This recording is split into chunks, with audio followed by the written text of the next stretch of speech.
तो चलिए दोस्तों, हम कथा सुन लेते हैं। सुबह या शाम जब भी आपको अवसर मिले, दिन में एक बार आपको कथा सुनना चाहिए। हाथ में अक्षत पुष्प लेकर माता महालक्ष्मी के नाम का जयकारा लगाते हुए हमें कथा सुनने की शुरुआत करनी है। श्री महालक्ष्मी व्रत कथा। एक समय महर्षि व्यास जी हस्तिनापुर को पधारे हुए थे, जिनका आगमन सुन तमाम राजकुल के कर्मचारी महाराज भीष्म उनका आदर सम्मान कर राजमहल में लाए। राजमहल के महाराज के सुवर्ण के सिंहासन पर विराजमान कर अर्धपाद्य आचमन से उनका पूजन किया। व्यास जी के स्वस्थित होने पर रानी गांधारी माता कुंती ने हाथ जोड़कर प्रश्न किया कि महाराज, आप त्रिकालदक्ष तत्वदर्शी हैं, आपसे प्रार्थना है कि हम स्त्रियों को कोई ऐसा व्रत व सरल पूजन बताइए जिससे हमारी राजलक्ष्मी सुख, पुत्र, पौत्र, परिवार सदा सुखी रहें। इतना सुन के व्यास जी ने कहा कि हम ऐसे व्रत पूजन का उल्लेख कर रहे हैं जिससे सदा लक्ष्मी जी स्थिर होकर सुख पैदा करेंगी। श्री महालक्ष्मी व्रत है, जिनका पूजन व्रत प्रतिवर्ष अश्विन कुवार कृष्ण पक्ष की अष्टमी को माना जाता है। किस विधान से पूजन होता है वह विस्तार से बताने का कष्ट करेंगे। तब महर्षि जी ने कहा कि यह व्रत भादो शुक्ल पक्ष की अष्टमी से प्रारंभ करें। अष्टमी के दिन सुबह व्रत का मन में संकल्प कर किसी जलाशय, कुएं व नर्मदा नदी में जाकर स्नान कर स्वच्छ कपड़े पहने, फिर ताजी तुरबा से महालक्ष्मी जी को जल का तर्पण देकर प्रणाम करना चाहिए। घर आकर शुद्ध 16 धागे का एक गंडा बनाकर प्रतिदिन एक एक गांठ लगानी चाहिए।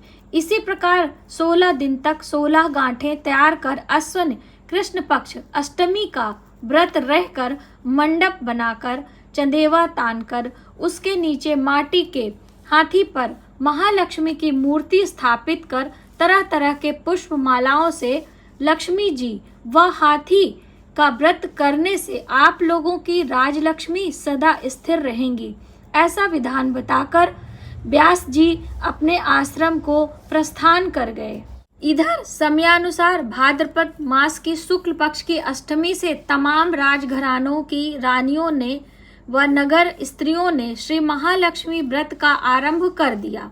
बहुत सी नारी गांधारी के साथ प्रतिष्ठा मान हेतु व्रत का साथ देने लगी।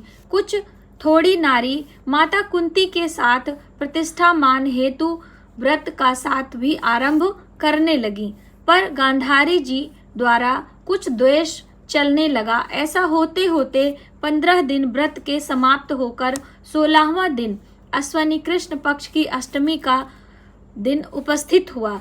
उस दिन प्रातः काल से नगर वासियों ने उत्सव मनाना आरंभ कर दिया और तमाम नर नारी राजमहल में गांधारी जी के यहाँ उपस्थित होकर तरह तरह से महालक्ष्मी जी के मंडप व माटी के हाथी बनाने सजाने की बड़ी तैयारी होने लगी और गांधारी जी ने नगर की सभी प्रतिष्ठित नारियों को बुलाने के लिए सेवक भेजे, परंतु कुंती को नहीं बुलाया और ना ही कोई सूचना दी।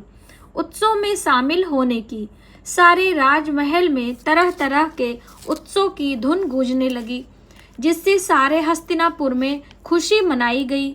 माता कुंती ने अपना अपमान समझकर बड़ा रंज माना और अब व्रत की कोई तैयारी ना की।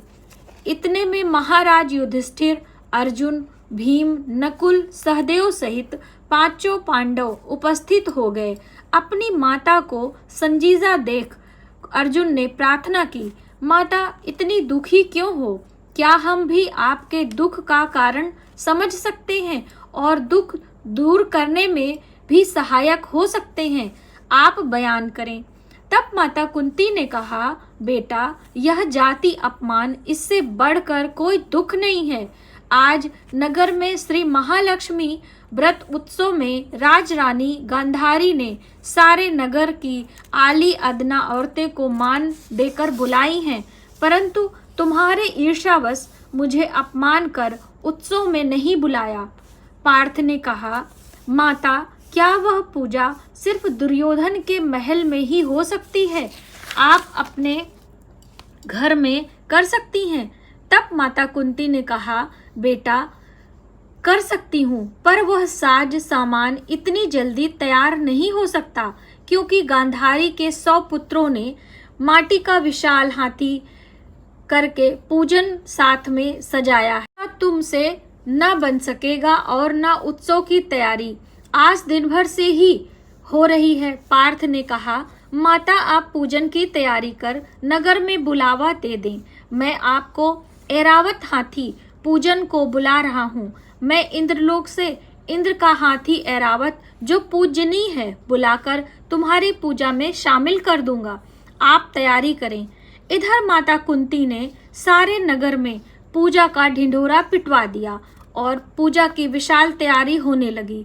तब अर्जुन ने सुरपति को ऐरावत भेजने के लिए पत्र लिखा और एक दिव्य बाण में बांधकर धनुष पर रखकर देवलोक की ओर सभा में फेंका। इंद्र ने बाण से पत्र खोला और पढ़ा तो आश्चर्य से अर्जुन को लिखा, पांडु कुमार, ऐरावत भेज दूंगा, पर वह इतनी जल्दी स्वर्ग से कैसे उतर सकता है? तुम इसका उत्तर शीघ्र लिखो। पत्र पाकर अर्जुन ने पत्र में बाणों का रास्ता बनाकर हाथी उतारने की प्रार्थना लिखकर वापस भेज दिया। इंद्र ने मातिल सारथी को आज्ञा दी कि वह हाथी को पूर्ण रूप से सजाकर हस्तिनापुर में उतारने को तत्काल कहा। महावत ने तरह तरह के साज सामान से ऐरावत को सजाया। देवलोक की अंबर झूल डाली गई। सुवर्ण की पालकी रत्न जड़ित कलशों से बांधी गई। माथे पर रत्न जड़ित जाली सजाई गई। पैरों में घुंघरू सुवर्ण मड़ियों की बांधी गई, जिनकी चकाचौंध पर मानव जाति की आंखें नहीं ठहर सकती। इधर सारे नगर में हल्ला मचा कि कुंती के घर सजीव इंद्र का ऐरावत बाणों के रास्ते स्वर्ग से उतरकर पूजा जाएगा। सारे नगर के नर नारी बालक वृद्ध की भीड़ ऐरावत को देखने को एकत्र होने लगी। गांधारी के महल में इस तरह की चर्चा की तो बड़ी चहल पहल मच गई। नगर की नारियां पूजन की थाली लेकर भागने लगी। माता कुंती के महल में उपस्थित देखते देखते सारा महल पूजा करने वाली नारियों से ठसाठस भर गया। सारे नगरवासी ऐरावत दर्शन को गली, सड़क, महल, अटारियों पर भीड़ जमा होने लगी। माता कुंती ने ऐरावत को खड़ा करने हेतु रंग बिरंगे चौक पुरवाकर नवीन रेशमी वस्त्र बिछवा दिया। हस्तिनापुरवासी तरह तरह की स्वागत तैयारी में फूल, माला, अबीर, केसर हाथों में लेकर पंक्तिबद्ध खड़े हुए। इधर इंद्र की आज्ञा पाकर ऐरावत स्वर्ग से बाणों से बनाए रास्ते से धीरे धीरे आकाश मार्ग से उतरने लगा, जिसके गहनों की आवाज नगरवासियों को आने लगी। ऐरावत के दर्शन होते ही सारे नर नारी जय जयकार के नारे लगाना आरंभ कर दिया। ठीक सायंकाल ऐरावत माता कुंती के महल के चौक में उतार आया। तमाम नर नारी ने पुष्प, माला, अबीर, केसर को चढ़ाकर स्वागत किया। महाराज धौम्य पुरोहित द्वारा ऐरावत पर लक्ष्मी जी की मूर्ति स्थापित कर वेद मंत्रों द्वारा पूजा की गई। नगरवासियों ने महालक्ष्मी पूजा का स्वागत कर ऐरावत की पूजी। फिर तरह तरह के मेवे पकवान लेकर ऐरावत को खिलाया गया। ऊपर से गंगा जल पिलाया गया। फिर तरह तरह के पुष्प से ऐरावत पर वर्षा की गई।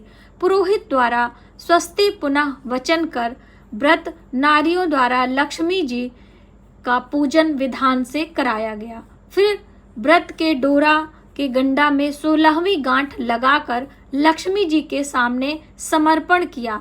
ब्राह्मणों को पकवान, मेवा, मिठाई देकर भोजन की व्यवस्था की गई।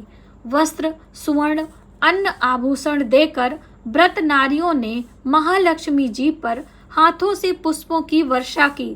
बाद में घौम पुरोहित द्वारा श्री महालक्ष्मी जी का विसर्जन किया गया। ऐरावत को नारियों से विदा कर इंद्रलोक भेजा गया।